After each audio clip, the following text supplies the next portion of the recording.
Shalom à toutes et à tous, c'est votre frère Barley. C'est vraiment une immense joie pour nous de vous retrouver encore en ce jour que le Seigneur nous a accordé dans son immense bonté. Nous continuons avec notre sujet que nous avions intitulé « Comment prier afin d'être toujours exaucé par Dieu ?» Nous avions commencé notre première partie, nous avions fini la deuxième partie. Moi qui pensais débuter notre sujet, mais l'Esprit de Dieu m'a accordé encore de faire la troisième partie de notre mission, de notre sujet sur comment prier afin d'être toujours exaucé. Sans plus tarder, nous commençons par à lire nos écritures. Aujourd'hui, nous avons des écritures à lire par la grâce du Seigneur. La première écriture se trouve dans le livre de 1 Timothée 2:5 que nous aurons à lire par la grâce de Dieu. Nous lisons: il y a un seul Dieu et aussi un seul médiateur entre Dieu et les hommes, Jésus-Christ homme. Nous relisons au nom du Seigneur. Car il y a un seul Dieu et aussi un seul médiateur entre Dieu et les hommes, Jésus-Christ homme. Notre deuxième écriture du jour, nous la trouvons dans le livre de Jean 4, 13. Non, Jean 14 plutôt. Jean 14, 13. Nous pouvons même commencer à partir de 12. Nous lisons au nom du Seigneur Jésus-Christ. En vérité, je vous le dis, celui qui croit en moi fera aussi les œuvres que je fais, et il en fera de plus grandes parce que je m'en vais au Père. Et tout ce que vous demanderez en mon nom, je le ferai, afin que le Père soit glorifié dans le Fils. Si vous demandez quelque chose en mon nom, je le ferai. Que Dieu ajoute dans ses riches bénédictions, dans la lecture de ces écritures. Mes frères dans le Seigneur, nous avions commencé ce sujet par la première partie et nous avions fini la seconde partie. Et maintenant, par la grâce de Dieu, nous voulons entamer la troisième partie de ce sujet que nous avions, par la grâce de Dieu, intitulé « Comment faire des prières qui soient toujours exaucées par Dieu ».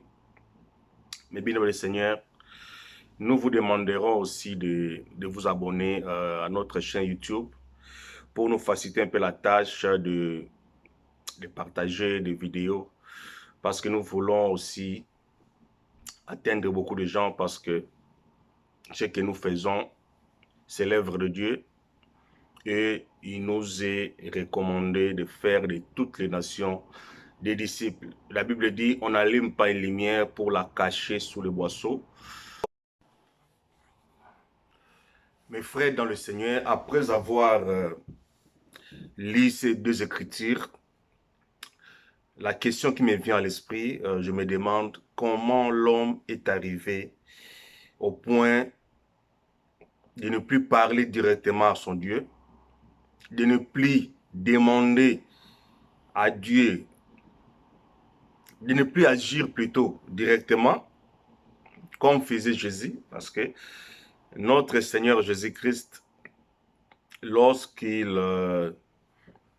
il commandait les choses, il ne disait pas « je prie au nom de ». Il parlait.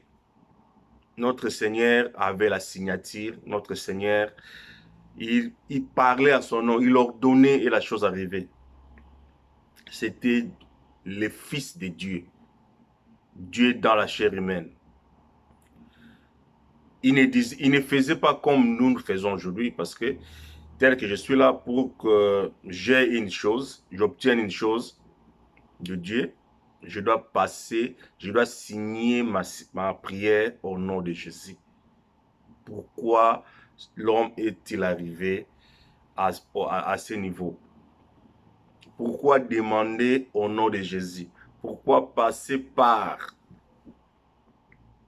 C'est parce que le péché a eu beaucoup de répercussions dans la relation entre Dieu et l'homme. Le péché a causé des choses désagréables. Mais dans son amour, notre Dieu a créé un moyen par lequel nous devons retourner. Et c'était un long processus. Le processus a commencé par le salut de nos âmes. Tel que nous sommes là, nous sommes sauvés. Nous sommes totalement sauvés. Du moins si nous croyons à ce que Dieu a accompli pour nous à Golgotha, en payant le prix. Le prix du péché a été payé. Mais seulement tel que nous sommes là, nous n'avons pas encore la position que Christ avait lorsqu'il était sur la terre. Parce que nous n'oublions pas que si notre Dieu a porté le corps, un corps semblable au nôtre, c'était pour nous montrer notre identité, ce que nous étions. Parce que 6000 ans, 4000 ans dans le péché, l'homme avait perdu des repères. En réalité, nous ne sommes pas de la terre. Nous avons été créés à l'image et à la ressemblance de Dieu. C'est l'homme à qui Dieu avait confié la régulation du monde. C'est l'homme qui commandait les vents, qui mettait l'ordre dans la nature. C'est l'homme qui dirigeait tout. Il donnait les noms des animaux, des choses. Il ne le faisait pas au travers la science, au travers la brutalité de la science qui pollue, qui détruit le monde aujourd'hui. Ça, c'est les substituts que le diable a apporté à l'homme. L'homme, avant le péché, dominait le monde, régulait le monde par la parole de Dieu, par la puissance de Dieu. Adam pouvait arrêter le vent. C'est ce que le Seigneur Jésus-Christ a fait lorsqu'il était dans la chair. Il faisait cela pour nous montrer notre identité, ce que nous étions. Mais à la seule différence, notre Seigneur Jésus-Christ homme, que la Bible appelle le seul intermédiaire entre nous les hommes, lui, il avait la signature. Il ne priait pas au nom de quelqu'un. Mais tel que nous sommes au niveau auquel nous sommes aujourd'hui, moi, votre frère, je ne suis pas encore arrivé et aucun croyant n'est encore arrivé à signer de son propre nom. Nous n'avons pas encore obtenu la signature du Père. Nous sommes des héritiers immatures, si je pouvais dire. C'est nous qui sommes les héritiers de la terre, les héritiers du monde, les princes, les fils de Dieu. Mais le péché nous avait ramenés à un niveau bas. Un autre avait ravi la commande du monde et notre Dieu veut nous ramener à notre position initiale. Voilà pourquoi aujourd'hui, tout ce qui se passe en dehors de Jésus-Christ, en dehors du plan du salut de Dieu pour l'humanité par Jésus-Christ, est perdu d'avance. il n'y a qu'un seul intermédiaire entre Dieu et les hommes. Ce n'est pas un prophète, ce n'est pas Marie, notre sœur bien-aimée, Marie. Ce n'est pas un éminent prédicateur ou un grand homme ou un saint homme. L'unique intermédiaire entre Dieu et les hommes, c'est Jésus-Christ, homme. Mes frères dans le Seigneur, toutes nos prières, tout ce que nous devons faire, en parole ou en acte, doit être fait au nom du Seigneur.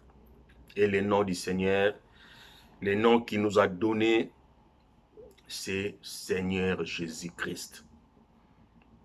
Tout ce que nous devons faire, les baptêmes, nos demandes, nos requêtes, chasser les démons, tout faire au nom du Seigneur Jésus-Christ.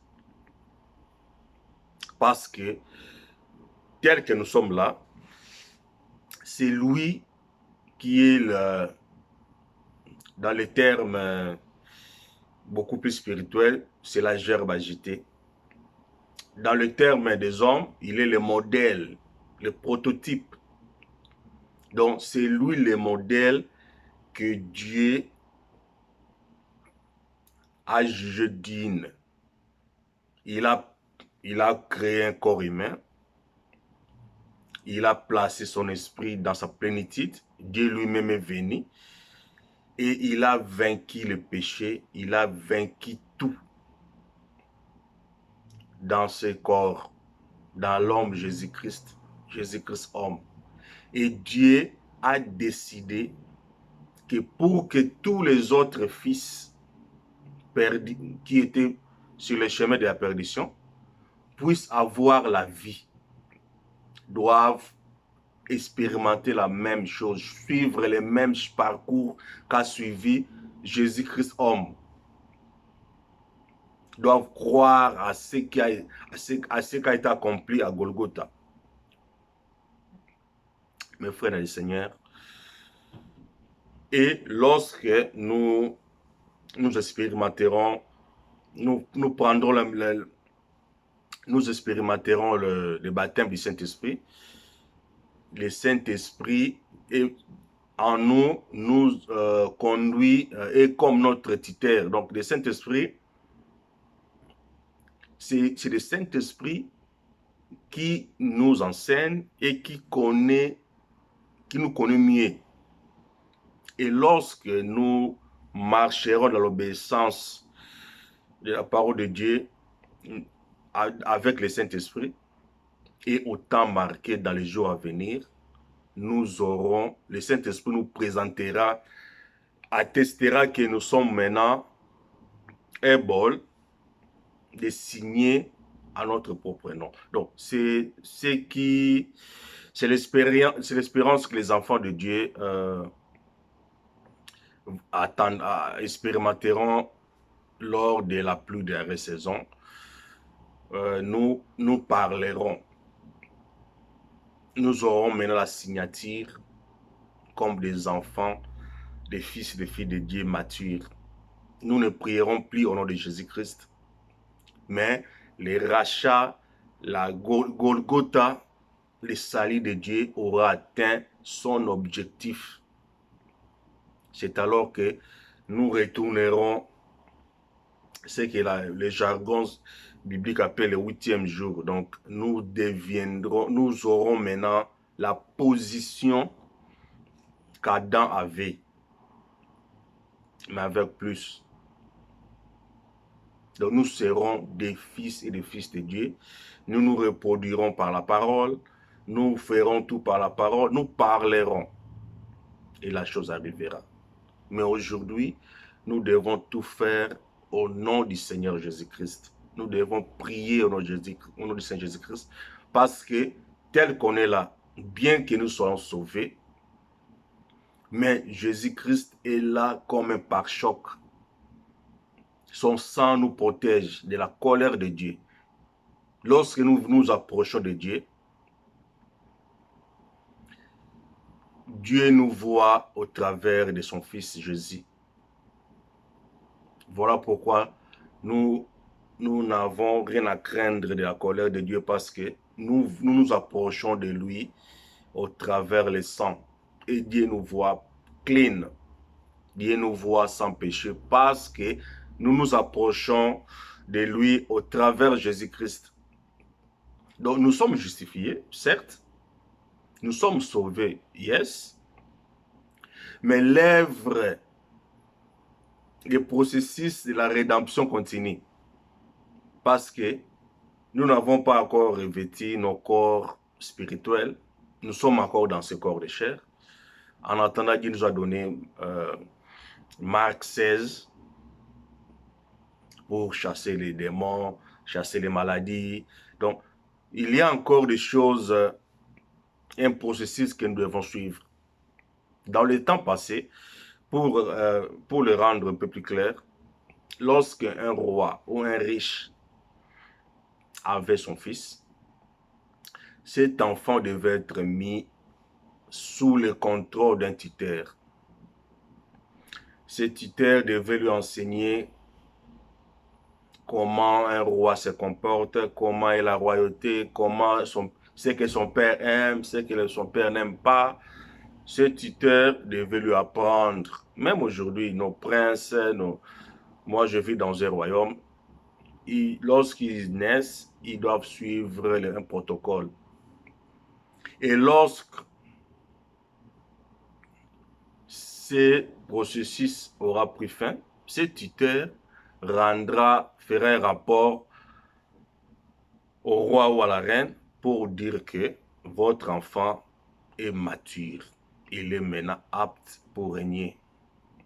Et c'est ce qui se passe avec nous au travers du Saint-Esprit. Le Saint-Esprit est là pour nous apprendre la royauté, pour nous apprendre comment vivre comme des princes et des princesses.